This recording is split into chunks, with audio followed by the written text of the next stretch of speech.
natin na kapag dumaranas tayo ng struggle, ang ating pong unang naiisip ay ito na yung katapusan or ito na yung end. Ano po, ang una nating naiisip ay siguro karma na ito. Ano? Hallelujah Jesus. So mahangin. Wala akong ano eh. Wait lang. Mag-ano po ako mic lang. Inaan ko lang. Ayan, so okay na po ba? Nabawasan naman? Ayan, okay na? Malinaw na po? Hindi naman na mahangin? Ayan, so praise the Lord. So thank you Jesus. Ano po? So ayun. So sinabi nga po dito your struggle is not your end. So marami po ba sa atin ay nakakaranas pa rin until now ng struggle? Sino po dito ang nakakaranas ng struggle? 'Di ba? Hallelujah Jesus. May mga struggle pa rin po ba na until now ay nararanasan? 'Di ba? O immortal ho kayo, wala akong kayong struggle. 'Di ba? Sino ho ditong immortal? Sino po dito pinanganak na kumain ng bunga ng puno na nagbibigay ng buhay? Ano po? Kasi immortal na, wala na siyang struggle. So every people, we have a struggle. Mapa-unbeliever man or believer, lagi po tayong mayroong struggle or lagi po tayong may mga bagay na pinagdadaanan sa ating mga buhay. Mapa-financial man, mapa-relationship, career, and so on so forth. Even single, ay may pinagdadaanan din ho yung struggle. Kaya sa bawat isa sa atin, ay ito yung in-impress ni Lord sa akin nung mga nakaraang araw. Actually, kahapon ko pa ito nagawa. Excited akong gumawa tapos si Ate Milty pala yung magtuturo. Sabi ko, oo nga pala, si Milty nga pala yung magtuturo. Sobrang excited ko, inedit ko na kaagad sa aking PT, social. Hallelujah. So sabi ko nga, this is what the Lord or the word of the Lord unto each and everyone. Your struggle is not your end. Yung pong mga struggle na nararanasan nyo, hindi pa po yan yung katapusan. Minsan, bilang isang Kristiyano na, kapag nag-i-struggle ka, akala mo katapusan na ng mundo, akala mo binagsakan ka na ng langit at lupa, akala mo ikaw na lamang yung naghihirap sa buong mundo, akala mo ay ikaw na lamang yung nakakaranas ng struggle. Minsan kino-question mo pa ang Panginoon, Lord, bakit kaya nararanasan ko to? Lord, bakit kaya ako nag-i-struggle? Nagsisimba naman ako. Naalala ko nga yung sinasabi nung narinig kong testimony, nagsisimba naman ako, bakit nararanasan ko to? Kapatid, hindi ka exempted. Hindi ka po exempted sa struggle kahit Kristiyano ka man or unbeliever ka, makakaranas tayo ng struggle sa buhay natin or mararanasan natin yung struggle sa ating mga buhay. Amen po ba? So nararanasan po ba natin na tayo may struggle pa din? 'Di ba? Tayo po'y lumalakad sa pananampalataya, nandiyan yung struggle sa ating pamilya, struggle sa ating sitwasyon, struggle sa ating pananampalataya, struggle sa ating business, struggle sa ating work, struggle sa ating career, and so on and so forth. So every one of us, we experience this kind of struggle, but this is not the end. Hindi pa po yan yung katapusan. Hindi po porket nag-struggle ka, ay katapusan na ng mundo. Yung iba napaka-OA, napaka-dramatic, nakaranas lamang ng struggle, talagang sasabihin pa, Pastor, hindi mo kasi alam yung nararamdaman ko. Pastor, hindi mo kasi alam yung nararanasan ko. Hindi mo alam kung gaano kabigat yung nararanasan ko. Kapatid, kasi sinosolo mo yung bigat, hindi mo kasi i-share sa iba. Hindi mo kasi i-share sa leader mo, para mabawasan yung bigat ng pasanin na dinadala mo. Ikaw ay yung klase ng tao na napaka-prideful. Sorry for the term, pero napaka-prideful mo. Kung ikaw, yung struggle mo ay sinosolo mo lang. Pastor, kasi ang dami na po nila kasing problema 'di ba? Hayaan mong tulungan ka ng ibang tao doon sa struggle mo. Merong mga tao na hirap na sa buhay, kapag may nagbibigay, tatanggi pa, "Naku, hindi na brother, hindi na sister, kasi basta ayaw kong tumanggap." 'Di ba? Pero pray ng pray, "Lord, bigyan mo kami ng provision." Nung pinadala ng tao na may provision, 'di ba, tinatanggihan. 'Di ba? Kapatid, alam niyo ungrateful kayo kung gano'n kayo. Kaya alam niyo po sa buong team, lagi kong tinuturuan 'yan, kapag may pagpapalang dumarating sa inyo, kailangan niyo man o hindi, tanggapin po ninyo kapag binibigay sa inyo ni Lord. Maaring kung hindi mo man 'yun kailangan, maaring may taong nangangailangan na lalapit sa iyo, ikaw yung gagamitin ni Lord, kaya sa'yo pinadaan. Nage-gets po ninyo? Di ba may mga taong ungrateful. At nakakatakot po kapag ang isang tao ay ungrateful. Ano po, walang pagpapalang dumadaloy sa isang taong ungrateful. Alam mo yon? Dati ganyan din po kami kapag may magbibigay sa amin, di okay lang. Ang kahit hindi na po, busog naman kami. 'Di ba? And so on so forth. Pero alam niyo natutunan ko na sinabi po ng Biblia kahit daw po sa bahay ng magnanakaw kayo mapunta or mapapasok. Kapag pinakain kayo, kainin ninyo kung ano man po ang ihain nila na hospitality or generosity sa inyo. Ano po, yan po ang turo ng Biblia. Hindi po sinabing pag meron ka na tumanggi ka. Ano, if the Lord given you, kahit meron ka pa, kahit milyon pa yung pera mo, kapag may nagbigay sa iyo, may nag-love gift sa iyo, may nag-seed sa iyo, tanggapin mo. Huwag niyong tatanggihan. Nagigets po ba natin? Ay, parang wala yata akong kausap ngayong gabing ito. Diba? Sige po, makikipag-usap na lang ho kaya ako sa mga kulisap at saka sa mga gamo-gamo kasi wala yata akong tao dito sa GMIT na ito. Diba? Mukhang walang tao. Wala nagre-react. Wala man lamang pong nakikijoin. Amen po. Amen po. Amen po. Diba? Amen So, po. bawat isa sa atin, don't be, wag tayong maging katulad ng mga Pariseo, ano po, na puro tayo yabang. Pero wala naman tayong iyayabang. Kapag ka ikaw po, kung totoong kailangan mo, if the people bless you, tanggapin nyo. Eh pastor, hindi ko na tinanggap kasi marami naman akong pera. Hindi eh. Tanggapin mo pa rin at ikaw ang maging pagpapala. Pinadalo yun sa'yo kasi alam ng Lord na magiging pagpapala ka sa iba. Eh kung nasosobrahan ka na sa pera mo at limpak-limpak na yan, eh di, pag may nagbigay sa'yo ng love gift, eh di i-share mo na lang sa iba. Nagigets po ninyo? Ibili mo ng mga chicha dyan, tapos pamigay mo sa mga bata. Alam nyo, may mga moments po kami na ganun. Kapag alam namin sobra yung meron kami, kapag may mga nag-love gift sa amin, may nagbigay sa amin, tinatanggap po namin. At kapag may nakita kami mga tao sa kalye, may mga tao dyan sa paligid, ay ang ginagawa po namin ay binibigay po namin sa kanila. Ano po? Binibigay namin sa kanila, hindi dahil kami po ay dahil ayaw namin yung binigay sa amin, kung hindi ito po ay pinadaloy lamang or pinadaan lamang sa amin. Alam niyo yung iba sa atin, gusto naman kayong gamitin ng Panginoon kaso ungrateful ka, ayaw mo tumanggap. Gusto ka naman gamitin ng Panginoon pero sa struggle mo nagpapadala ka. Alam niyo maraming tao sa atin napaka-dramatic, napaka-OA natin. Kapag dumating yung struggle natin, hirap na kami sa buhay. Pero pag pinadalang ka ng mga blessing, tanggi ka naman, todo tanggi ka, kulang na lang, mabali na, matanggal na yung leeg mo. Basta pag-iling mo, sa pagpapala, huwag po kayo maging ganon. Pagiging ungrateful ho yun, pagiging mayabang ho yun sa Panginoon. Mananalangin ka ng probation, tapos pagka yung probation pinadaloy, ay halimbawa, nananalangin po ang sisbeb, Panginoon, bigyan mo po ako ng provision. Ay ngayon, yung ginamit ng Panginoon sa kanya na magbigay ay kagalit niya. Tatanggapin mo ba, sisbeb, o hindi? Diba? Kung ang gagamitin ay kagalit mo, yung tipong kulong-kulo na yung dugo mo, tapos siya pa yung gagamitin para i-bless ka. Oh, 'di ba? Kasi darating at darating po sa buhay natin 'yun, no?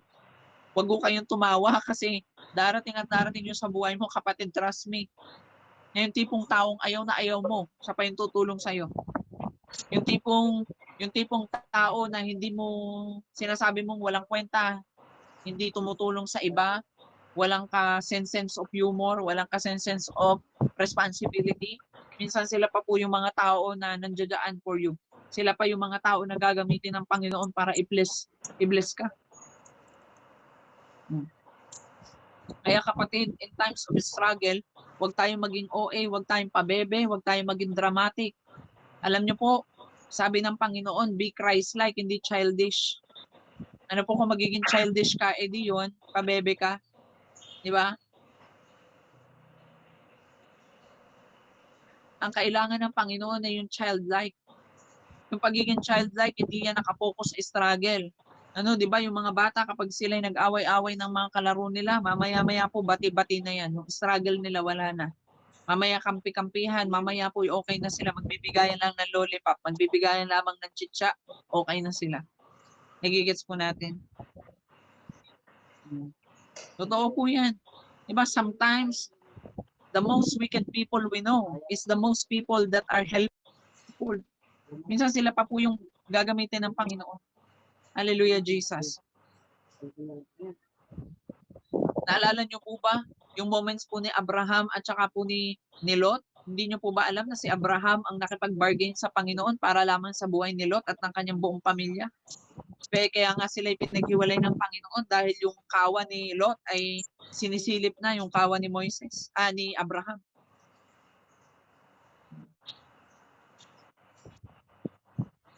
Nagigets po natin? Sometimes, yun yung nangyayari sa ating mga buhay. Ano po, alam niyo po, in my experience, as I testify on you, people of God, may mga pagkakataon po na yung mga tao pong nag-tsismis sa iyo, yung mga taong naninira sa iyo, alam niyo po minsan sila pa po yung taong ginagamit ng Panginoon. Pero kailangan kasi na yung ating puso ay maging katulad ng mga bata. Yung hindi natin tinitingnan yung nakaraan, hindi natin tinitingnan yung pinagkagalitan ninyo, hindi niyo titingnan kung ano yung struggle na napagdaanan ninyo. Ang tingnan po ninyo ay kung paano po kayo lagi pinagpapala ni Lord, kung paano po kayo magiging grateful. Marami sa atin ang tinitingnan natin yung pagiging ungrateful natin. Alam mo, Sis Beb, walang-wala na kami, pero pinapadaluyan ka naman ng pagpapala ng Panginoon, pero bakit hindi mo nakikita kasi lagi kang sa wala nakatingin? Hindi mo man lang tinitingnan anong meron ka. Nagigets po ninyo? Alam niyo po ba na tinuro sa atin ni Prophet Elisha or ni Prophet Elijah, if I'm not mistaken, yung babaeng balo na asawa ng propeta, na sila ay nagkaroon ng napakalaking utang. Anong sinabi ng Panginoon through His servant? Anong meron ka? 'Di ba? Anong meron ka? 'Di ba? Kumbaga, ang nais sabihin ng Panginoon, anak, huwag kang magdrama. 'Di ba? Hindi naman kailangang ibigay mo pa yung anak mo para magtrabaho sa kanila.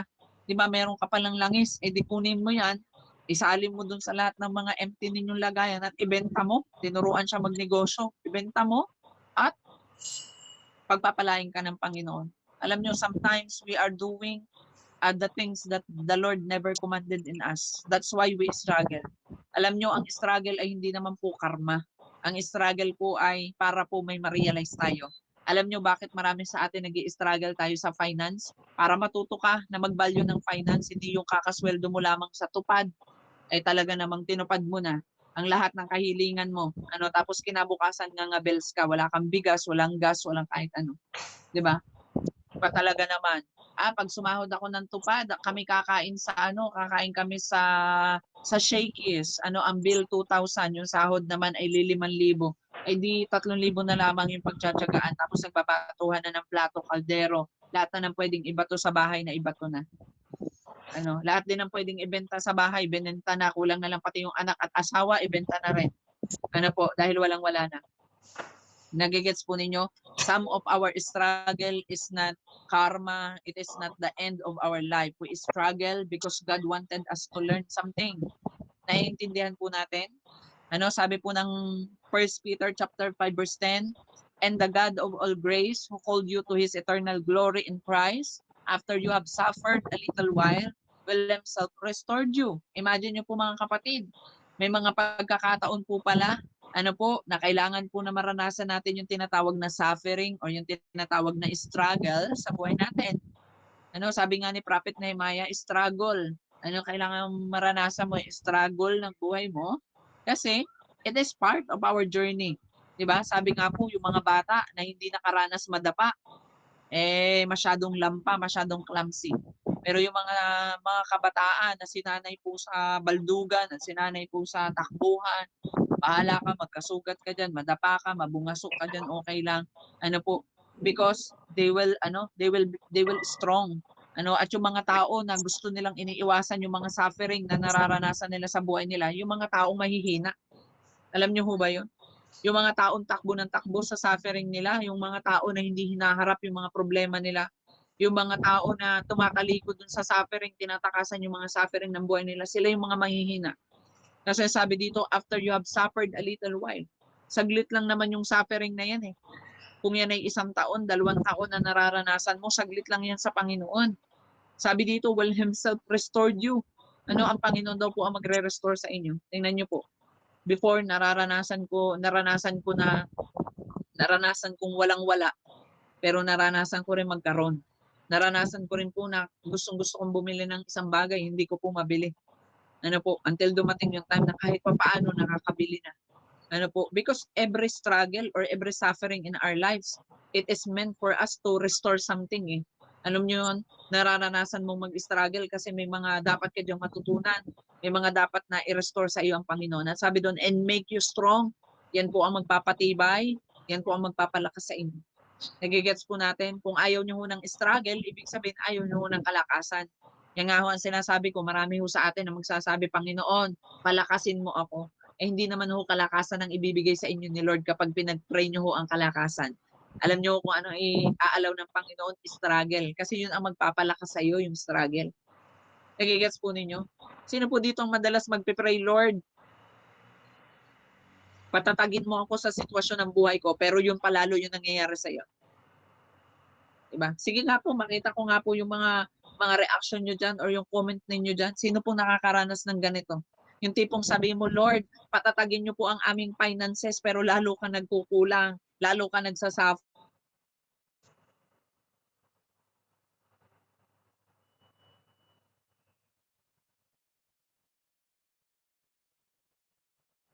Yung pagpapatatag niya sa iyo. Nagigets po ninyo? 'Di ba sometimes doon tayo mag-struggle or doon tayo magsasuffer? Yung tipong para na lang kay Lord pero sinisingil ka na ni Kumarites doon sa iyong utang. Ano po ay siya, hindi na muna ako magta-tithes kay Lord. 'Di ba ibabayad ko muna ng utang, sumaliho 'yon. Ano, ang sa Panginoon ay sa Panginoon at ang sa pambayad ng utang ay sa pambayad ng utang. At doon niyo makikita, ano po, magugulat ka na lang, lahat ng mga pagkakautang mo nabayaran mo na ng hindi mo alam. Kasi bakit? Nag-suffer ka lamang, oo, mahihiya ka kapag ka pinagsabihan ka ng hindi maganda nung napagkautangan mo, pero a little while lang 'yon. 'Di ba ako nga ho, naranasan ko ho na pinost pa ho ako sa Facebook. Scammer 'yan, huwag kayong magaganto, huwag kayong magaganyan. Alam niyo yung hirap na hirap ka ng kumita, hirap na hirap ka ng magkaroon, pero naranasan ko na ipo-post ka pa sa ilang ano, pinost pa ako ng Batangas, Parañaque, Muntinlupa, Las Piñas, and Makati. Ano, mga buy and sell, scammer 'yan. Ganito 'yan, ganyan 'yan. Sabi ko, Lord, bakit gano'n? Sabi ko gusto ko lang naman ay magkaroon ako at nang mabayaran ko sila, pero ako, Lord, bakit parang ako'y binugbog pa nila lalo? Parang ako'y dinurog pa nilang lalo. Sabi ko, bakit ganito ang nararanasan ko, Lord? Bakit ganito yung na-experience ko, Lord? Pero sabi ng Panginoon, anak, may gusto kasi ako matutunan mo. Alam niyo po yun, doon ako natuto na value. I-value ko lahat, kahit po yan ay 2 lang, kahit po yan ay 5, kahit po yan ay 10, 20, 100, imi-make sure ko na merong magandang purpose na mangyayari diyan. Hindi po yan mapupunta ng wala laang. Ano po, hallelujah Jesus, for over 29 years old, for over 29 years ng buhay ko, na hindi ko pa yata ho na naranasan na tumaya ng scatter. Ano ho, ang gagawin ko ho diyan, ikakain ko na lang yan kaysa itaya ko ho diyan. Ano, hallelujah Jesus. Hindi ko ho naranasan na tumaya ng loto. Ano po, pantataya ko ng loto, ipang-McDo ko na lang 'yon. 'Di ba? O kaya ipambili ko na lamang po ng importanteng bagay na nais ko at dine-desire ng puso. Marami kasi sa atin hindi tayo natututo eh. Kapag may pera tayo, una nating pinupuntahan si Jimbulag at saka si Emperador Line, si Tanduay Ice, ano, Paddy's Point, Diskuhan. Ano, yan yung madalas na madalas na napupuntahan natin. 'Di ba, gala dito, gala doon, SM dito, SM doon, kahit di naman importante. Ano, mapakita lang kay kumare, may mai-my day laang, may mai-post laang. Alam niyo last time nagkukuwentuhan kami ng nanay ko ano, meron kaming napagkuwentuhan na, um, na na isang Kristiyano na rin, ano, hallelujah Jesus, isang Kristiyano na rin pero yun nga, yung heart ay medyo corrupted. Ano, sabi nga napagkuwentuhan nga namin ng mama ko na, bakit gano'n yang gano'n yang tao na yan, alam mo yun, parang kailangan laging mauuna, yung laging may masasabi, ano. Ay nag-ano ng ganito, tapos ay malalaman mo ay ano, lubog na lubog, 'di ba? Alam niyo po yun, masabi lamang na, "Uy, good tithers ito." Masabi lamang na ito ay laging nagtatapon sa church, laging ganito, laging ganyan. Pero alam niyo po yun, this suffering or this struggle is a moment of the Lord for us to be strong. Ano po, bakit naranasan mo pong mawalan ng pera? Para matuto ka ho na i-budget. Bakit mo naranasan na magkulang? Para maranasan mo ring humingi sa Panginoon ng provision at magtiwala sa Kanya. Bakit nyo naranasang mawalan ng trabaho to the point na kailangan mo po ng pera? Ano po, ay para po makita po ninyo na kailangan nakadepende ka kay Lord at hindi dun sa trabaho mo. Dahil yung wala hong eternal na trabaho. Wala hong trabaho hanggang kamatayan. Ano, pagpapatay ka na, papalitan ka na ng amo mo. Pagpapatay ka na, you're fired, kuha mo. Di ba? Yun ang maririnig mo na. Di ba? Are you with me, people of God? Natutuho ba kayo? Banawa ho ay natuto po kayo. At sabi dito, firm and steadfast. Alam nyo, yung mga struggle natin, hindi naman po yan yung end natin eh. Yan pa nga po yung simula ng pagpapatibay sa atin ng Panginoon. Alam nyo, kung hindi ko ho naranasang mag-struggle na ako'y walang-wala, ay siguro ho ay mayabang ho ako sa ministry. Iyayabang ko lahat ng meron sa ministry ngayon kasi naranasan ko na nagsimula ako, mayaman na ako. No, pero naranasan ko kasi na walang-wala kami eh.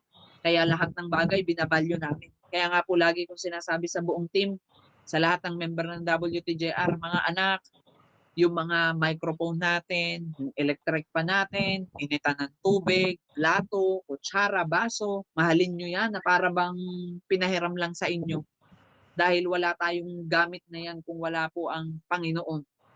Hindi natututong bawat member ay natututong ingatan kung ano yung nakikita nila sa church, hindi yung pag gumamit ng mic, balahura. Pag gumamit ng ating mga equipments, basta-bastahan na lamang. Lagi kong pinapaintindi na ang bawat isa ho na yan, bago ho yan mangyari, bago ho yan magkaroon ng kaganapan, dumaan muna ho yan sa struggle. Baka yung taong ginamit ng Panginoon yan nag-struggle pang mag-tithes, nag-struggle pang magbigay, nag-struggle pang mag-give, nag-struggle pang mag-pledge, hindi natin alam eh. Pero alam ko na yun ang nagpatibay sa pananampalatayang meron sila. Doon nila nasubukan kung paano po kumilos ang Panginoon. At sabi doon, steadfast. Doon po tayo mas lalong tumitibay. Amen po ba? Nawa ho natuto po kayo. May natututunan ho ba tayo mga kapatid? Kaya kapatid, nais ko pong sabihin sa iyo, ulit, your struggle is not your end. Yung struggle na nararanasan mo, hindi pa ho yan yung huli. Diba? I was remember, nung time ng team building, naririnig ko ho na nag-uusap doon sila Kuya Eds, sila Ate Lindsay. Tapos yung usapan nila doon about letting go, hindi naman ho ito about relationship eh. Pero alam nyo yun, may makukuha kang aral doon na sabi nga niya, alam nyo, nung naranasan ko na mag-let go, doon ko naranasan magkamotor, naranasan ko magkaroon ng ipon, naranasan ko magkaroon ng ganyan. So, ibig sabihin, natuto siya. Nung una, nag-struggle siya doon sa kanyang relationship, nag-struggle siya sa kanyang career, pero alam niyo, dumating yung pagre-restore ng Panginoon. Inayos yung relationship, inayos yung kanyang buhay, inayos yung kanilang savings, inayos yung lahat ng bagay. At doon sila mas lalong tumibay na ngayon ay kinukumanda ng Panginoon na mas lalo pang magpagamit sa Panginoon. Magpatatag pa kay Lord. Amen ho ba? So bawat isa sa atin, ano man yung struggle na pinagdadaanan ninyo, harapin nyo, wag yung talikuran. At wag ring ho kayo manalangin na Lord, tanggalin mo yung suffering kasi hindi ho yung magaganap kahit na ho mag-fasting at praying ka pa, yung suffering na yun ay hindi basta-basta maaalis. Kasi minent yan ni Lord para matuto ka. Minent yan ni Lord para matuto ka. Amen po ba? Sino dito ang nakakaranas ng suffering ngayon? Kapatid, ako na magsasabi sa iyo, minimin yan ni Lord ngayon sa buhay mo. Kasi gusto niyang matuto ka. At gusto niyang maging matatag ka. Gusto niyang i-restore yung something sa buhay mo.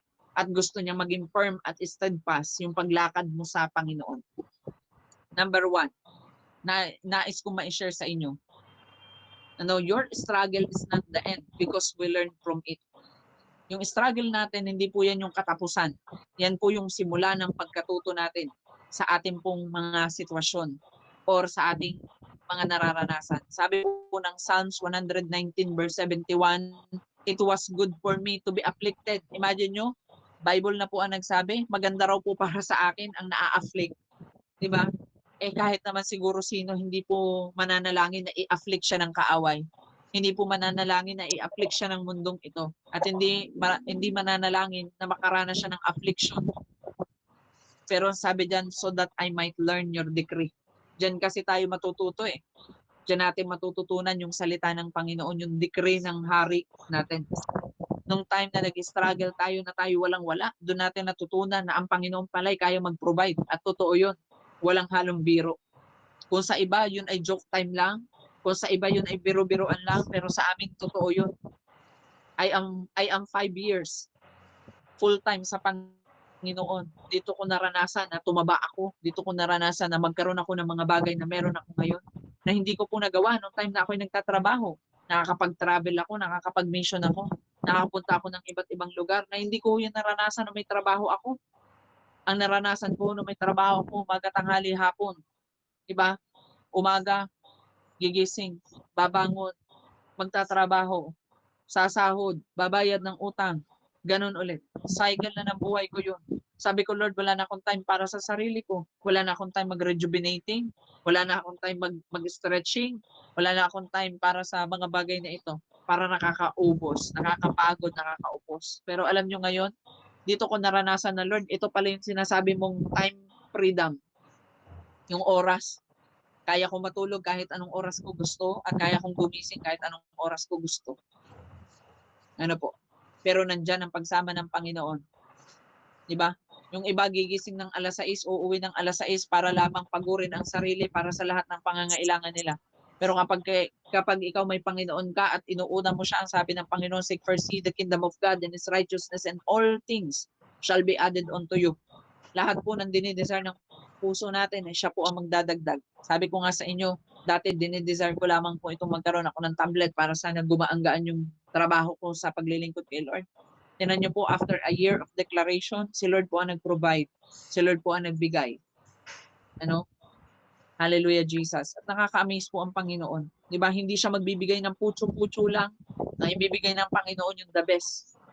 Kaya kapatid, intayin mo rin yung tamang oras ng Panginoon na ibigay yung para sa iyo. Di ba? Kung nag-i-struggle ka ngayon, nararanasan mo ang struggle ng buhay mo ngayon, hanggang ngayon lang yan. Sabi nga dito, it was good for you. Ano? Maganda po yan para sa iyo. It was good for you to be afflicted. Alam mo, makakabuti yan sa iyo. 'Di ba? Parang ang sakit pakinggan, ano po? 'Di ba? Parang sinasabi, pastor, nag-i-struggle ako, tapos sasabihin sa iyo, buti nga, deserve mo 'yan. Pastor, ang nais ko po ay comfort. Bakit sinabi mo buti nga? Bakit sinabi mo deserve ko 'yan? Kasi sabi ng Bible it was good for you to be afflicted. Makakabuti sa iyo yung maranasan mo 'yan. Kasi diyan ka matututo. Diyan mo mararanasan yung decree ni Lord. At diyan mo mararanasan yung totoong salita ng Panginoon. Bakit yung iba sa inyo nakakaranas na kayo po ay nagkakaroon ng sakit? Sino po dito ang may mga sakit-sakit sa buhay? Sabi nga ng lola ko dati, masama ang buhay. Sino dito minsan ay nakakaranas na masama ang buhay? Wala, lahat kayo ay magaling. Ayun. Di ba? Kung nararanasan nyo huyaan, ito lamang po ay isang patunay na nais po ng Panginoon na magpakilala siya lalo sa iyo. Kaya kilalanin mo siya. Ang mahirap sa atin, sa affliction tayo nakatingin. Hindi tayo nakatingin doon sa nagtuturo sa atin. Ayaw mo yon? Ang tiningnan mo yung pagpalo sa iyo. Ang sakit-sakit naman. Hindi ko naman to deserve. Nagsisimba naman ako, nagpipray naman ako, ginagawa ko naman yung para kay Lord. Pero bakit pinalo ako? Pero ang tingnan nyo po yung pumalo sa inyo. Diba? Bakit nga ba ako pinalo ng Lord? Kasi mahal ka niya. Bakit nga po ba inalaw niya na ma-afflict ka? Kasi gusto niyang matuto ka. Naranasan mong mawalan ka ng pera? Kasi gusto niyang matuto ka na mag-ipon? Or matuto ka mag-value? Pastor, dati po 5 trabaho ang meron ako, pero ngayon 1 na lamang. Nawala na po yung 4. Kasi gusto ng Panginoon na ituro sa iyo na magdepende sa Kanya, hindi sa trabaho na. Baka kasi masyado ng puno na ng oras yung oras ka na ng trabaho, pero ang Panginoon di mo na nabibigyan ng oras. Tama ho ba? Bakit kaya, Panginoon, marami po akong pangarap, marami po akong gusto, pero bakit po kaya, pastor, hindi nagaganap? Kasi nais mong sabihin sa iyo ng Panginoon na, anak, mas pangarapin mo ako. Hindi yan lahat ng yan, kasi lahat ng bagay na yan, ako, bonus yan, kaya kong ibigay yan sa iyo. Diba? sabi nga po ng Bible, ano naman po ang mangyayari sa isang tao kung makamit niya ang buong mundo, kung ang kaluluwa naman ho niya ay nasa impyerno? Wala rin, 'di ba? Parang katulad ho tayo ng kwento sa Bible na isang mayaman na ang sabi niya ay bukas na bukas din ako'y mag-i-enjoy. Gagawin ko lahat ng gusto ko, babae, alak, sigarilyo, sugal, lahat gagawin ko na. Siguro mas sobrang yaman ng, pero anong sabi ni Lord? Paano mo pa 'yung magagawa, eh, mamayang gabi kukunin ko na 'yung buhay mo. Kaya alam niyo pahalagahan niyo ho 'yung buhay na pinagkatiwala ni Lord sa inyo. Iisa lang 'yan. Wala ho ditong pusa, 'di ba? Sino ho ditong pusa? Siyang buhay, 'di ba? Ikaw ba kapatid pusa ka, 'di ba? Sinasabi ko na nga ba, eh. Alam niyo napag-aralan na natin 'yang origin na 'yan, eh. Dalawa lang talaga ang origin, eh, 'no? Isang hayop at isang human. Ano, isang human DNA at isang hayop. Ano, so alin ka do'n? Ba kung pusa ka, eh di sa pangit pakinggan, ayoko nang sabihin, 'di ba? Pero alam mo kapatid, we need to learn. No, kailangan matuto tayo sa lahat ng mga sitwasyon na pinagdadaanan natin. Naranasan mo broken hearted, eh di sana hindi mo nakita si Mr. Right.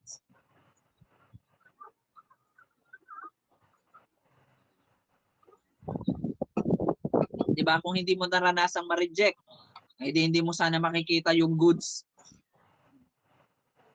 Ganun talaga ang buhay. Sometimes merong rejection, pero merong elevation. Sometimes merong demotion, pero merong promotion. Sometimes we have affliction, but sometimes we have learnings in every afflictions. Sabi diyan, it was good for me to be afflicted so that I might learn your decree. 'Di ba? Eh, sakit naman magsalita talaga ng Panginoon eh. Parang double-edged sword. Imagine mo, parang sinabi sa'yo, buti nga sa'yo. Deserve mo yung ma-afflict ka para matuto ka. Tigas kasi ng mukha mo eh. Tigas kasi ng ulo mo eh. Paulit-ulit ka ng pinagsasabihan ng leader mo, hindi ka nakikinig. O sige, ako na lang ang papalo sa'yo. Sige, allow ang affliction. Diba? Alam mo yun, nasa moment ka ng buhay mo na para kang si Paraon. Diba? Para kang si Paraon, ang tigas-tigas ng puso mo kasi sa Panginoon. Kaya ayan, puro affliction ang nangyayari sa buhay mo, puro struggle ang nangyayari sa buhay mo kasi ang tigas mo eh, 'di ba? Eh ano pa kaya magpapalambot sa iyo, 'di ba? Nagigets po natin? I was remember na sa journey ko meron akong nakasama, ano, sabi ng Panginoon, "Anak, gagamitin ko yung bahay niyo." Pero ang tigas ng ulo eh. Alam niyo po 'yun, dahil ayaw niyang ipagamit yung bahay, eh di kinuha na lang ng Panginoon yung bahay. O 'di ba? Tapos ang kasunod niyan, di ayan, deserve mo 'yan para matutunan mo yung decree ko. Na you don't own everything. I own all things. I am the God. I am the King. What I want, I can have. Kasi sa kanya 'yan, 'di ba? Eh ayaw mong i-surrender yung bahay, di kinuha yung bahay. Oh, kaya kapatid, ano pa kaya ang gusto mong mawala sa iyo, 'di ba? Kung ayaw mong mawala sa iyo yung pamilya mo, surrender mo 'yan sa Panginoon. Hayaan mo ang Panginoon ang kumilos diyan, 'di ba? Sometimes gano'n tayo, kung hindi ka pa nawalan ng nanay, hindi ka pa nawalan ng tatay, hindi ka titino, hindi ka lalambot, hindi ka matututo, 'no? Sorry for the term, pero medyo masakit-sakit ng kaunti itong ating pinag-aaralan ngayong gabing ito. Kung kagabi identity mo, ayan na, ito na yung finishing, 'di ba? Ito na yung finishing, 'no? Para magkaroon ka ng totoong identity, eh, kailangan mo maranasan itong mga bagay na sinasabi ko ngayong gabing ito. We need to learn from our struggle. Ang struggle po ay hindi tinatambayan, ang struggle ay pinag-aaralan kung paano ka makakaalis doon. 'Di ba? Imagine niyo po marami sa inyo or marami sa atin hanggang ngayon namumuhay tayo doon sa poverty. Pero bakit hindi ka ba makaalis sa poverty? Kasi pa nagkakaroon ka, eh buhay naman one day billionaire ka, bukas nga, 'di ba? Hindi naman kailangang umutang ng washing machine, umutang ka pa, 'di ba? Di mo kailangan umutang ng 50 inches na TV dahil lang nakita mo sa kapitbahay niyo, eh, kasi sila Sis Bev ang laki ng TV nila, eh. Gusto ko mas malaki yung TV namin, 'di ba? Pero yung bahay mo kubo lang. Eh, di yabang lang yun, 'di ba? Ang dami-dami mong ano, kailangan nagpa-birthday ng bongga yung mayaman na negosyante sa amin doon sa ano, ikaw din magpapadibo ka rin ng milyon ang gastos or daan libo para lang masabi mo na ika'y pinagpala, 'di ba? One time napag-usapan namin 'yun ng nanay ko, sabi nga napag-usapan nga ng naikwento lang naman sa amin ng mga elders ano, bakit nga ika maraming mga tao, eh, magpapabongga-bongga pa ika ng mga birthday tapos kinabukasan, eh, reklamuhan at ang daming bayarin, reklamuhan at wala ikang natira, reklamuhan at hindi wala nakabawi doon sa pag-gifts o kaya naman sa pa-18 bills, 'di ba? Ginawa ng negosyo, 'di ba? Pero sometimes we need to be afflicted so that we might learn your decree or his decree. Amen po ba? Kayo ho ba ay natuto? May natutunan ho ba tayo? Kaya kapatid, ano naman yung struggle na pinagdadaanan mo ngayon, aba, ay tawanan mo laang yan. Tawanan mo yung struggle at matuto ka. Ano, hindi naman po laging kailangan na isi-save ka ng Panginoon. Aba, eh si Lot nga, hindi naman bumaba ang Panginoon para i-save siya eh. Diba, nagpadala ang Panginoon ng tulong, nagpadala ang Panginoon ng anghel. Diba? Eh di i-consider mo na yung mga taong pinadala sa iyo ng Panginoon, itong ministry na ito, pinadala sa iyo ng Panginoon para tulungan ka umalis sa sitwasyon mo. 'Di ba? Minsan nga po nagturo po ako ano, may mga kapatiran po ako na naturuan. Sabi ko, kapatid, ito yung dapat mong gawin sa financial mo nang hindi ka nagdurusa hanggang ngayon. Aba, eh wala, hanggang ngayon afflicted pa rin. Eh bakit? Hindi pa rin nung natuto eh. Masabi ko, na-share ko ng lahat ng kailangan kong i-share. Na-share ko na buong talambuhay ko. Alam niyo, pang MMK na yung kwento ko eh. Wala palang naintindihan sa aming pag-uusap. Di ba? Eh paano ka matututo kung hindi ka nakikinig? Paano ka makakaalis niya sa affliction ng buhay mo kung hindi ka ho nakikinig? Alam niyo, wala naman hong mga magulang na gusto ho na napapahamak ang kanilang mga anak. So kami hong mga leader ninyo, wala ho kaming ibang gusto kung hindi makita ho na abundant ang buhay mo, prosper ang buhay mo. Kasi yun ang pangako ng Panginoon. Jeremiah 29:11, for I know the plan I have for you, plan to prosper you and not to harm you. Imagine niyo po, ang pangako ng Panginoon ay prosper ang buhay mo, hindi yung ang buhay mo ay nasa poverty. Ang nais ng Panginoon, i-prosper yung buhay mo, hindi yung buhay mo ay nasa kahirapan. Yung tipong isang tukaka, ayaw ng Panginoon yan. Ayaw ng Panginoon na nakikita niya ang kanyang mga anak ay nagdurusa at naghihirap. Imagine niyo po, alam niyo mga kapatid, marami sa atin para tayong mga Israelita. Ano po? Para tayong mga Israelita. Kapag dumarating yung struggle ng buhay natin, reklamador. Sino dito reklamador? Magbago ka na. Kung ikaw ho ito, knock knock, ikaw ba to? Magbago ka na. Reklamador ka sa buhay mo, reklamador ka sa struggle ng buhay mo, at tanungin mo sarili mo, ano bang ginawa ko para maalisan ko tong struggle na to? Nag-i-struggle ka financially, eh tanong, paano mo ba minamanage yung finances na binigay sa iyo ni Lord? Tandaan nyo, lahat po ng pinagkaloob ni Lord sa atin ay kailangan na may right management. Financial man yan, ministry man yan, pamilya mo man yan, we need management. The Bible says, how can you hold church hold if you cannot manage your household? Paano nyo po daw i-manage yung simbahan ng Panginoon kung mismong pamilya mo ay hindi mo kaya i-manage? Diba? Paano mo i-manage yung grupo na nais mo kung ikaw mismo sa sarili mo hindi mo kaya i-manage yung sarili mo? Nagigets po ninyo? So we need to learn. Kailangan nating matuto. Marami sa atin, kaya para tayong mga Israelita, pinagpala na ng Panginoon ng tinapay, ng mana, reklamo pa. Ano ba yan? Tuyo lamang yung ulam namin. Eh, mabuti nga may tuyo ka eh. Yung iba nga wala eh. As in literal na tuyo.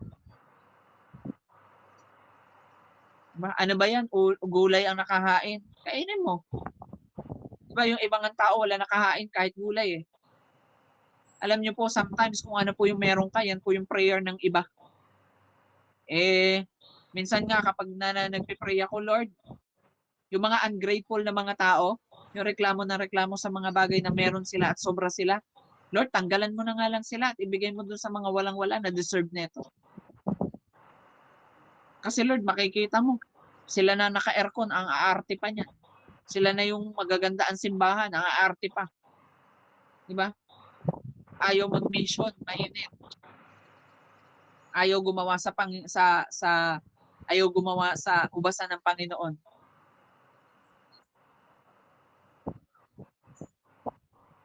Nagigets po ninyo kasi ayaw magtiis, ayaw maglakad. Mission, ayaw maglakad. Anong gusto mo? Bigyan ka ng Panginoon ng tren? Aeroplano, helicopter, para lang mag-mission ka? Marami sa inyo ganyan kayo. Bago kayo matutong mag-mission, ang tinitingnan ninyo probation. Mission din pag may time bago ang probation. Di ba minsan, gusto nyo kaagad sumusweldo kayo sa Panginoon, hindi ka pa nga gumagawa. Di ba? Puro ka ngawa, hindi ka gumagawa. Come on, people of God. Marami sa atin, sahod agad sa Panginoon ang hinihingi. Pero hindi naman natin tinitingnan kung gumawa na ba tayo kay Lord. Lord, gusto ko yumaman. Pero tambay ka sa bahay ninyo, paila-hilata ka, paano kayaman? Diba?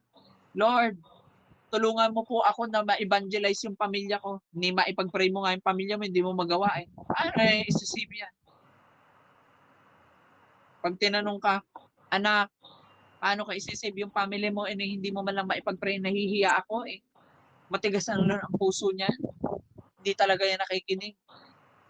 Diba? Sa iyo pa lamang, ekis na. Paano pa ng Panginoong gagawin nyo?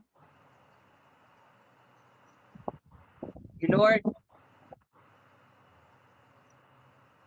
pagpalain niyo po ako ng maraming pagpapala. Ang tanong, nagiging pagpapala ka ba sa iba? Diba? Yun eh. Sometimes ang gusto natin hingi tayo ng hingi, pero ang tanong, nagbibigay ka ba? Yun ang principle ng Panginoon. The more you give, the more you receive. Alam nyo, minsan nag-struggle tayo na wala tayong maibibigay para matuto tayo magbigay. Naranasan nyo, nag-struggle po kayo sa mga sitwasyon ng buhay nyo ngayon because you need to learn the decree of the Lord. Nawa po ay meron kayong natutunan. Number 2, your struggle is not the end because we are disciplined. Ano po?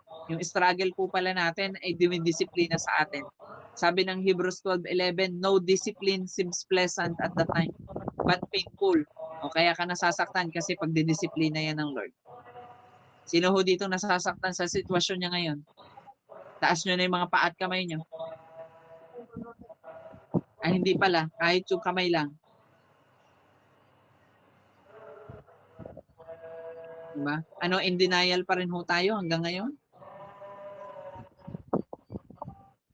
Diba?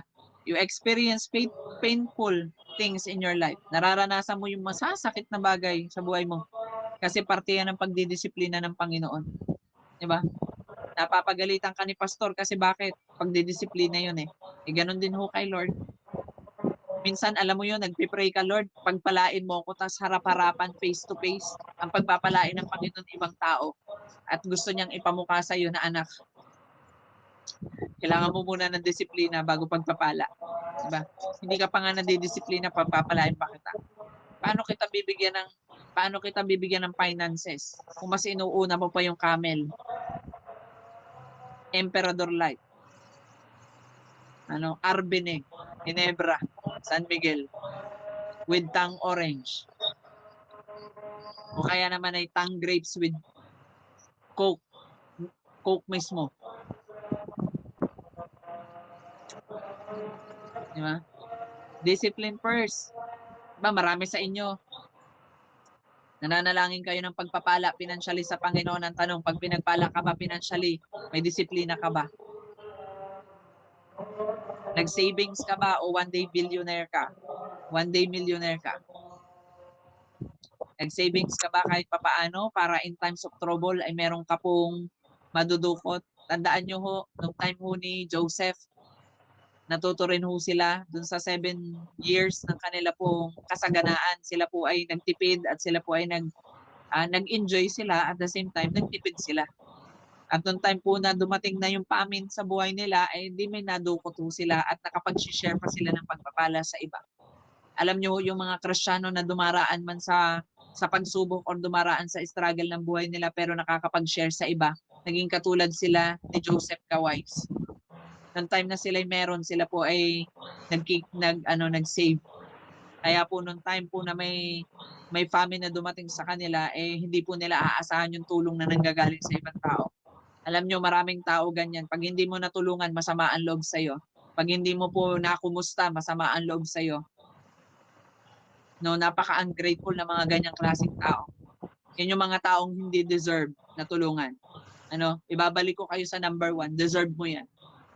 Deserve mo yan na hindi ka matulungan, na madisiplina ka at na matuto ka. Sometimes hinahayaan ng Panginoon na makita kang umiiyak para lamang matuto ka. Minsan hinahayaan ng Panginoon masaktan ka para matuwid ka. Hinahayaan ng Panginoon na mapahiya ka para ikaw po ay matuto. Hinahayaan po ng Panginoon na ikaw po ay walang-wala para sa oras na magkaroon ka, matuto ka na magpakumbaba at matuto ka na mag-bless ng ibang tao. Tama po ba o mali?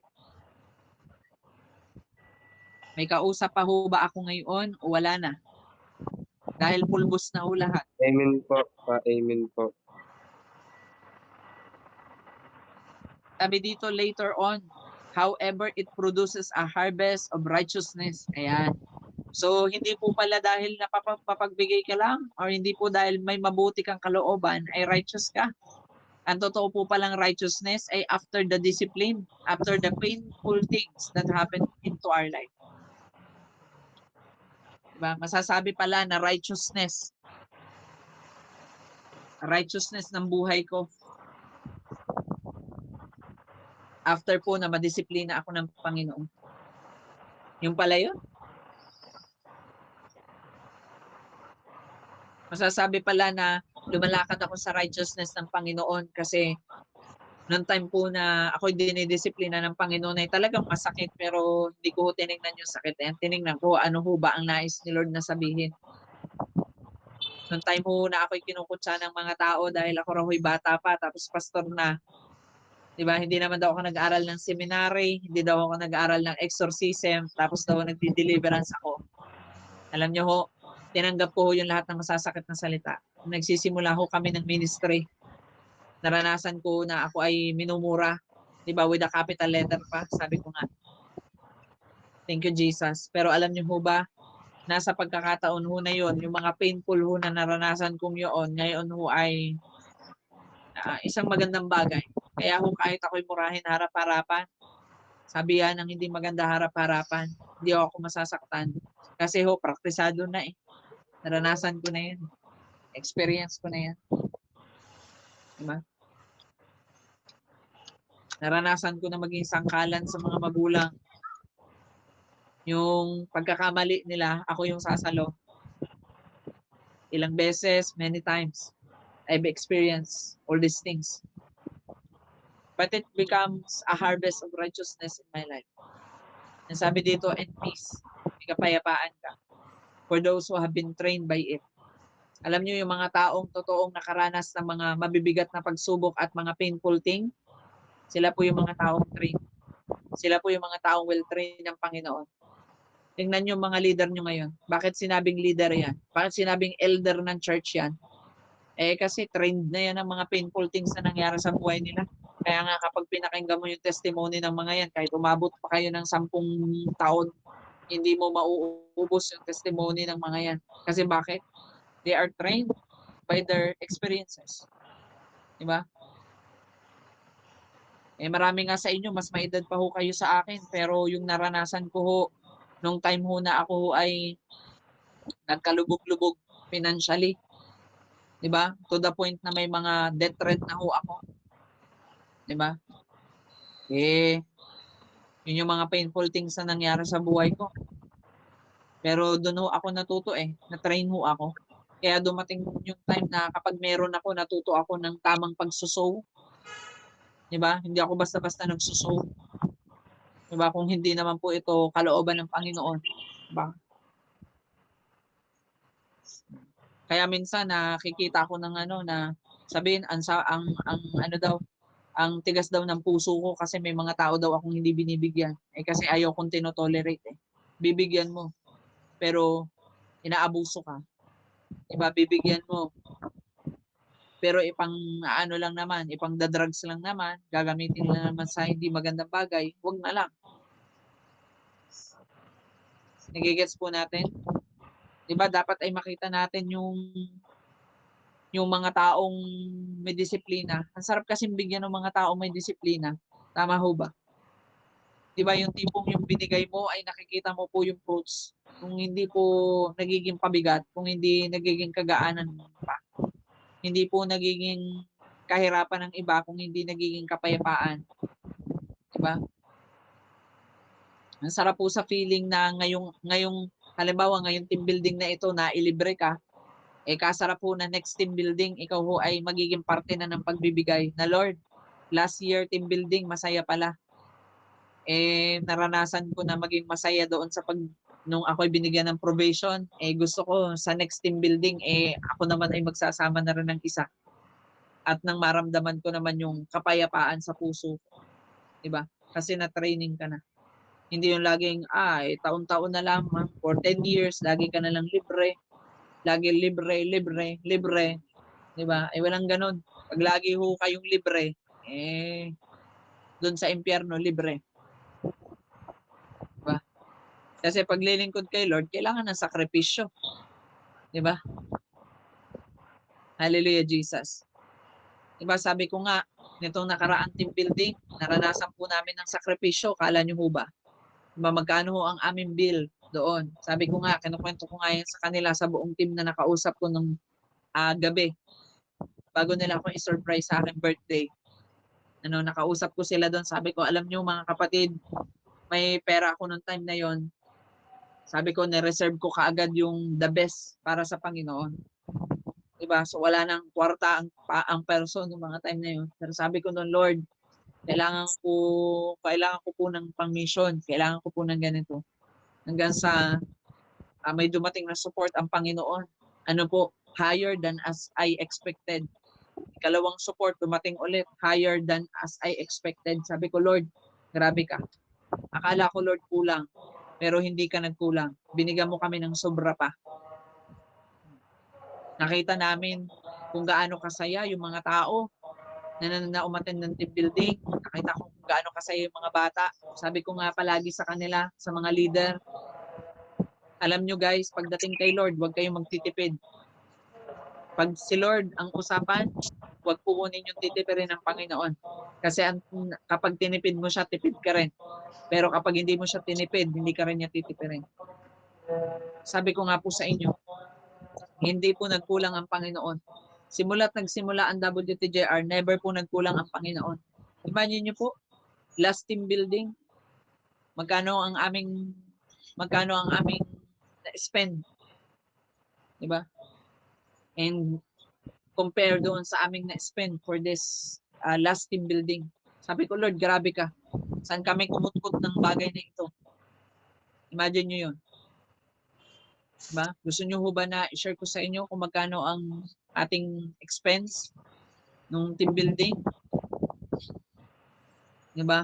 Humigit kumulang, hindi mabilang-bilang, 'di ba? Siguro po ay nasa 30 ang ating nagastos, ano po, during the team building.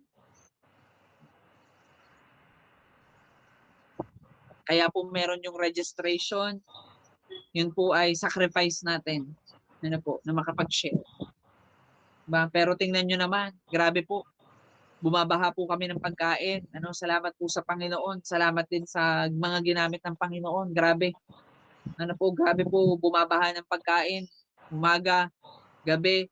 Alam niyo ho ba ang dami pang tira, si Nanay Ann nga ay may baon pang mainit na kanin, sasangagin niya daw, eh, kinabukasan, 'di ba?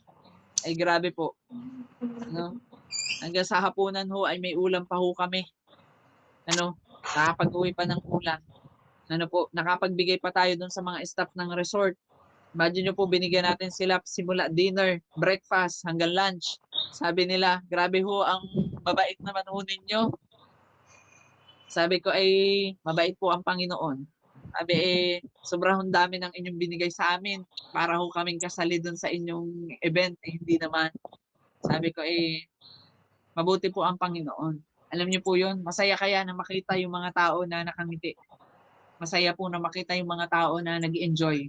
Sabi ko nga sa inyo yung mga bata, naku talaga naman, 22 hours ho kami nanaan doon ay parang 20 hours ho sila nakalublog doon sa swimming pool. Abi parang ayaw na magsiahon. Sinabing pagod pagod na, pagod na yung maghapong naglangoy ano. Aba, ang aagang gumising 6:00, 7:00 mga nagsibangon na yung mga kabataan, lublog na uli. Sulit na sulit. Pero alam niyo po yung makikita mo yung ngiti sa kanilang mga mukha, yung enjoyment nila, 'no? Wala kang makikita na KJ, lahat po sila nakikipag-enjoyan, naglalaro sila doon. 'Di ba nagkaroon sila ng team building talaga, literal na pagbi-build up ng bawat isa. Nagkaroon sila ng pag-uusap, merong nagte-testimony, merong nandun sa swimming pool, nagge-games sila doon, meron pong nandun sa kabilang area, nagkakantahan naman, 'no, nagja-jamming and so on and so forth. Makikita mo yung blessing, makikita mo yung pagpapala ng Panginoon, nandun po yung kapayapaan, ano po, at naniniwala po ako na sa susunod nating building, nawa po ay makasama na namin kayo, ano, makasama na namin po kayong lahat, 'di ba? At alam ko na mas magiging masaya ho kami na makita kayo personally, nang hindi lang ho tayo nasa GMeet laang nagkikita. Tama ho, 'di ba? So your struggle is not your end because we are disciplined by God onto this struggle. Ano po, lagi niyo pong tatandaan kung dumaranas ka ng painful na mga bagay, ay tinuturuan ka lang ng Panginoon, dinidisiplina ka lang. Alam niyo po before, kapag ka ho may nambabash sa akin, kapag ho may nangchichismis sa akin, galit na galit ho ako niyan. Ako'y nagngangangawa na nagngangangawa, daldal ako ng daldal. Sabi mga buwisit yung mga yan, ganito. Pinapatulan ko yan. Pero alam niyo, one time tinapa ko ni Lord, sabi niya, "Anak, nung pinatulan mo ba yung mga nangchichismis sa'yo, anong nangyari?" Sabi ko, "Lord, wala. Nainis lang ako, kumulo lang ang dugo ko, na high blood lang ako." "Oh, anong gagawin mo?" "Oh, natuto ako." 'Di ba? Sabi ko, "Wag ko na lang pansinin, Lord." Minsan nag-iinit na yung tenga ko, nagpapanting na yung tenga ko, pero alam mo yun, lagi akong nire-remind ng Panginoon, "Anak, self-control. Anak, self-control." Hanggang sa natutunan ko na deadmatology. Alam niyo yun? Alam niyo po ba yung deadmatology? The study of being dead. Yung para kang patay, wala ka ng emosyon, banggain ka man nila, sagasaan ka man nila, yurakan man nila pagkatao mo, deadmatology na. I-apply niyo yun. Alam niyo, sa paglalingkod natin kay Lord, hindi lang theology ang ina-apply, deadmatology din. Sometimes yung mga basher, kailangan dinededma mo yan, kailangan mo yan sa buhay. Alam niyo po, ang mga vlogger, 'pag walang basher, hindi po yan sikat. Pero tingnan niyo yung mga may basher, sikat yan. Ano, kaya alam niyo 'pag binabash ka na, ibig sabihin pasikat ka na. 'Pag binabash ka na, sumisikat ka na, nakikilala ka na. Kaya alam niyo nung mga time na binabash po ako, talagang kaliwa't kanan, likod harap. Sabi ko ng Lord, "Thank you. Magiging artista na yata ako kasi marami na akong basher." Binabash ako kasi hindi raw ako nag-Bible school. Sabi ko, "Okay lang." Binabash ako ng mga bishop, binabash ako ng mga pastor, senior pastor, wala akong pakialam. 'Di ba tinatawanan ko lang sila, sabi ko, "Lord, may mga Pariseo, mga hypocrite." 'Di ba tinatawanan ko lang 'yun sila. Because I learned the study of being dead. Ano po, yung wala, huwag mo silang pakialaman, mag-focus ka lang dun sa pinapagawa ng Panginoon. And when the time is right, the Lord will make everything beautiful in His due time. Ano po, yung training na yan ng Panginoon, training pa lang ho yan. Kaya alam mo, kung nararanasan mo yung mga struggle ng buhay mo ngayon, kapatid, itong teaching na ito ay para sa iyo. Ito po ay pag-training pa lang ng Panginoon. Kaya kung ikaw po dati, 20 years, 30 years, 15 years ka ng Kristiyano pero hindi mo nararanasan itong mga painful thing na ito na nangyari sa buhay mo, ibig sabihin ngayon ka pa lamang totoong Kristiyano. Ngayon ka pa lang totoong naglilingkod kay Lord. Kaya ngayon mo pa lang nararanasan yung pait, sakit, hapde, kirot ng paglilingkod sa Panginoon. Number 3, your struggle is not your end because your faith is being revealed. Yung struggle ng buhay mo, yun po yung reason kung paano po nare-reveal yung pananampalatayang meron ka. Kung ikaw po ay katulad ng mga Israelita na nung dumating sila na sa wilderness, reklamo sila ng reklamo, di ba?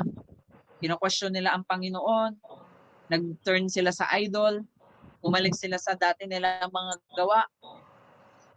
Ano po, dyan po kasi sa struggle na yan, dyan natin makikita yung pananampalataya natin.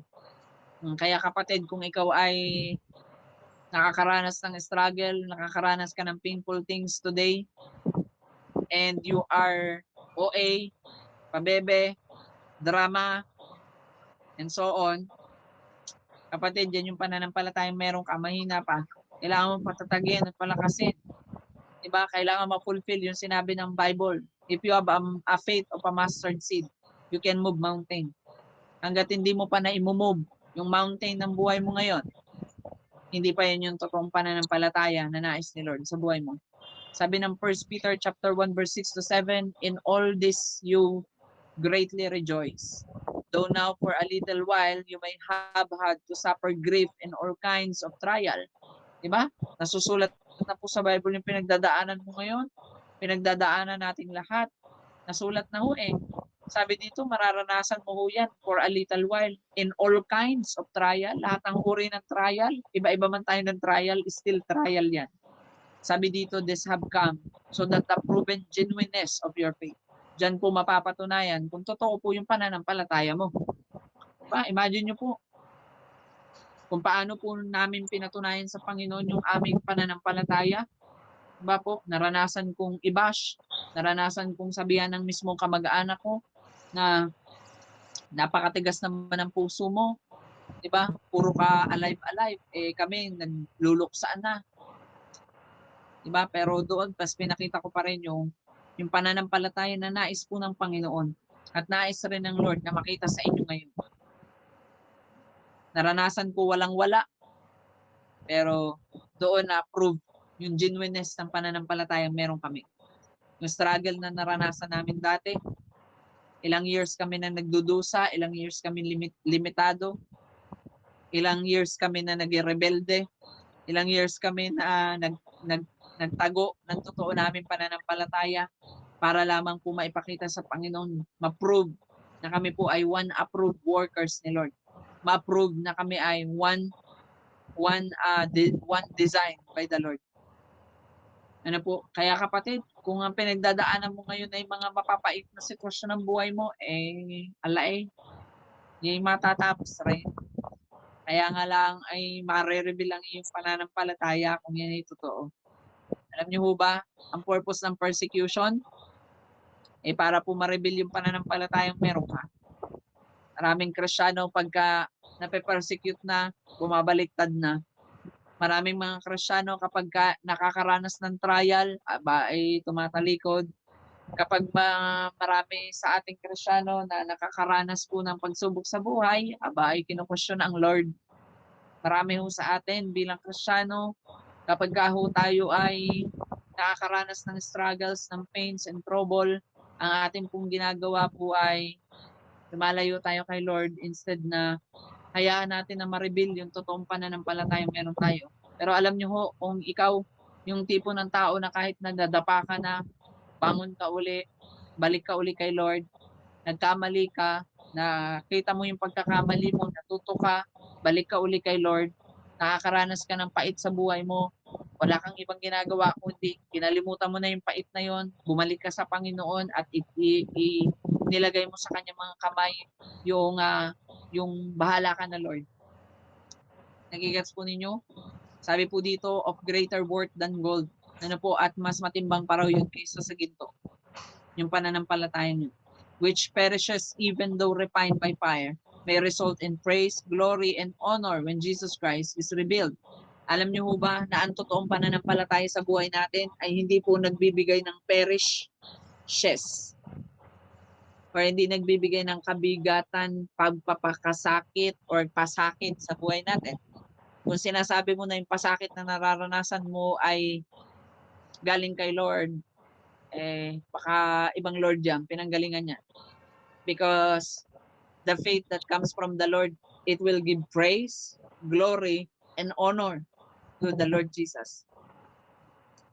Yan po ang totoong pananampalataya. Kung ang pananampalataya mo ay hindi nagbibigay kaluguran kay Lord, hindi yan ang faith. Yan ay fake. Kung ang pananampalataya mo ay hindi nagbibigay ng pagpupuri sa Panginoon, hindi yan pananampalataya. Kung hindi yan nagbabalik ng honor kay Lord, hindi yan pananampalataya. Ang totoong pananampalataya, yan ang result. Sinabi na dyan, ang totoong pananampalataya ay hindi nagbibigay sa atin ng kabigatan, pasakit, kung hindi nagbibigay sa atin ng kaluguran, nagbibigay sa atin ng papuri, at nagbibigay ng honor sa ating Panginoon. Diba? So nawa po ay natuto po kayo ngayong gabi. Tataka ho kayo, ang bilis ko na nagturo, it's 11:25 pa lang. But God is good. Dahil nais kong marinig sana sa inyo, hindi po yung testimony, hindi po yung kung ano man po yung bagay na, hindi, ang nais ko pong marinig sa inyo ay yung reflection ng kung ano po ang natutunan nyo ngayong gabi nito about sa ating topic.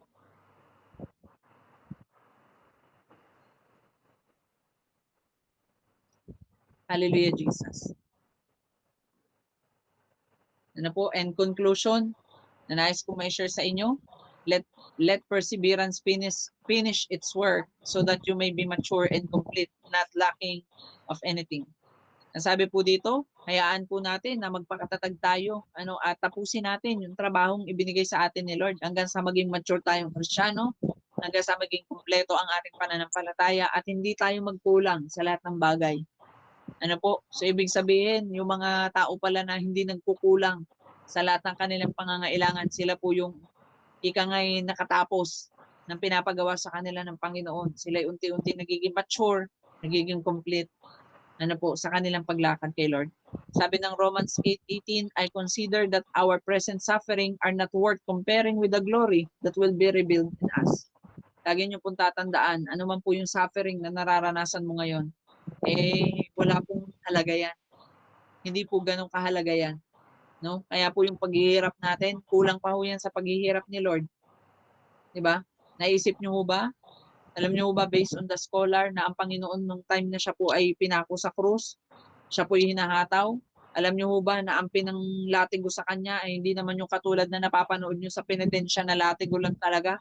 Kung hindi may mga tinik ho yun, nakadahampas sa kanya, bumabaon yun sa kanyang laman. At kapag yun ay hinugot ulit, ay nagtatalsikan ng kanyang mga laman-laman sa sobrang sakit. Pinutungan pa siya ng tinik na ibinaon sa kanyang ulo. Kaya umagos yung dugo sa kanyang muka. Balot na balot ng dugo ang kanyang katawan. Ganun kahirap. Pero alam niyo po yun? Kaya kung ikaw nagsasuffer ka ngayon, alalahanin mo si Lord. Kasi nung time na nagsasuffer siya, inalala ka niya na kailangan ko itong mapagtagumpayan. Kasi para ito sa anak kong si Beverly. Kailangan ko itong mapagtagumpayan para sa anak kong si GJ. Kailangan makarating ako sa dulo. Mapagtagumpayan ko ito para kay Alicel, para kay Pabrin, para kay Jerlyn. Diba?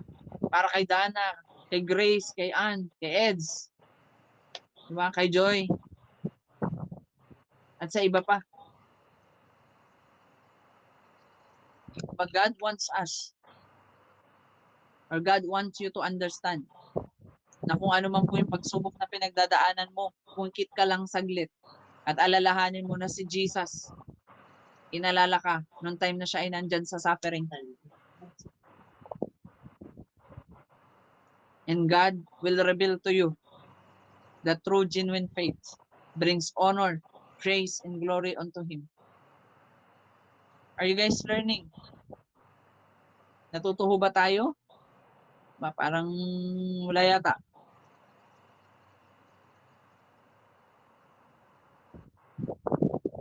Hallelujah. Amen po, Pas.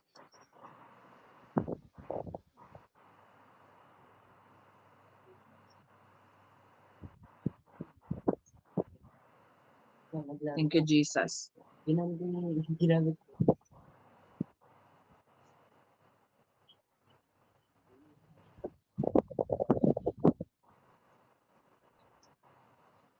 Ngayon mga kapatid, let us pray and let's see kung ano po ang natutunan ng bawat isa.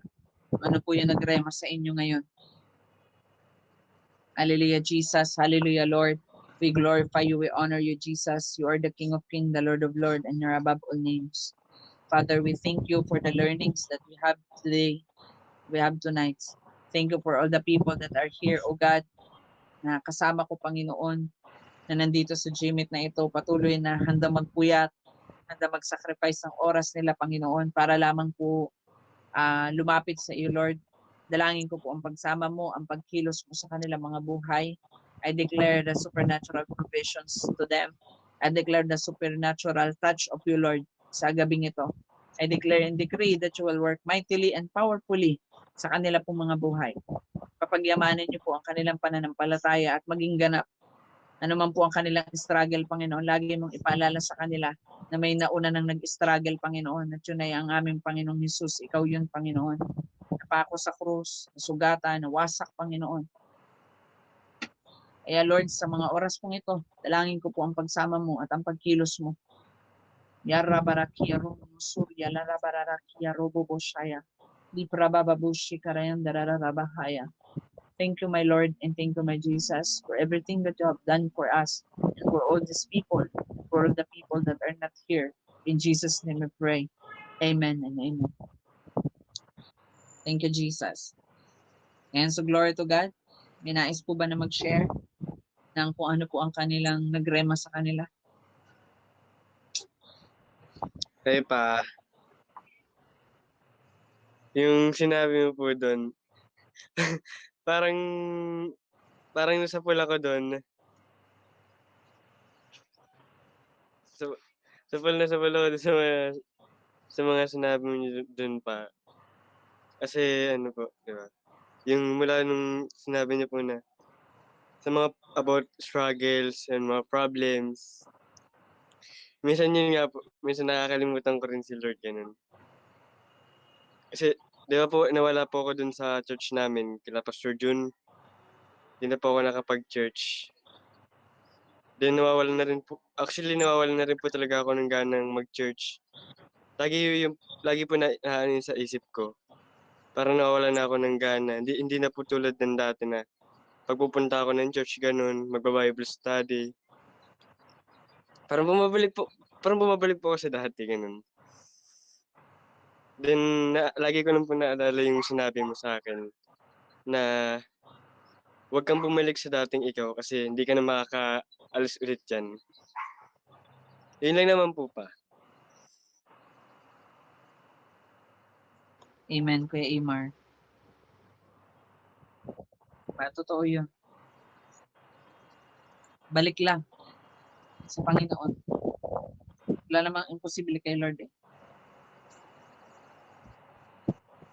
Parang ano kasi pa, parang nakakapagod iyan yung sarili mo sa mga tao.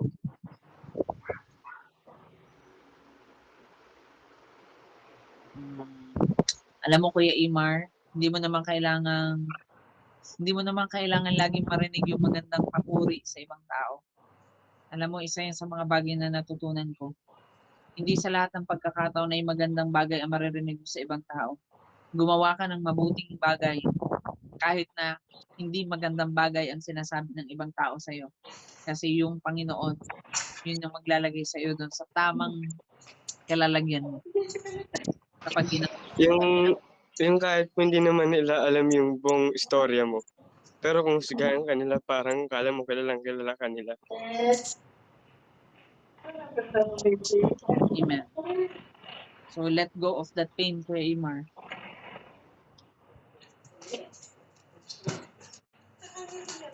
Kailangan mong tanggalin yung mga pain na yan. Ano, isipin mo na lang na yan ay pagtutuwid na Lord. Ano, may mga bagay man na hindi mo nagugustuhan na sinasabi ng ibang tao, hindi mo kailangang gawin kung ano yung bagay na sinabi nila. Ang kailangan mong gawin ay i-reverse mo yun lahat. Meaning, baliktarin mo lahat. Kung sinasabi nilang ikaw ay hindi mabuting tao, mas lalo ka magpakabuting tao. Kung sinasabi nila na ikaw ay hindi ka mahal-mahal, mas lalo mo silang mahalin. Nagulat ako, sunod-sunod yung taas ng kamay, no? Ano yung kailangan yung pagmamahal? Sige, mahal na mahal ko kayo, guys. Ayan. So, glory to God. Nagtaas na sila ng kamay. Ano to? Lilihan sa atin si Imar. Hallelujah. Ayun kay Imar. Di ba, mahal ka namin. Mahal ka namin dito. Kung may mga pagkakataon man na may mga bagay ka rin narinig sa amin na hindi maganda, lagi mong isipin na yun ay isang parte lamang ng pagtutuwid ng Panginoon sa iyo. Ano, na mas mamold ka pa. Diba, katulad nga na lagi kong sinasabi sa iyo, natutuwa ako kasi yung Imar na nakilala namin noon, ay iba na sa Imar na nakilala namin ngayon. And enjoy the life. Minsan kasi pa parang ayoko na pong bumalik dun yung 'di ba nga po dun sa mga Latin gano'n. Ayoko na po bumalik pero kapag napapangunahan ako pa ng ng galit gano'n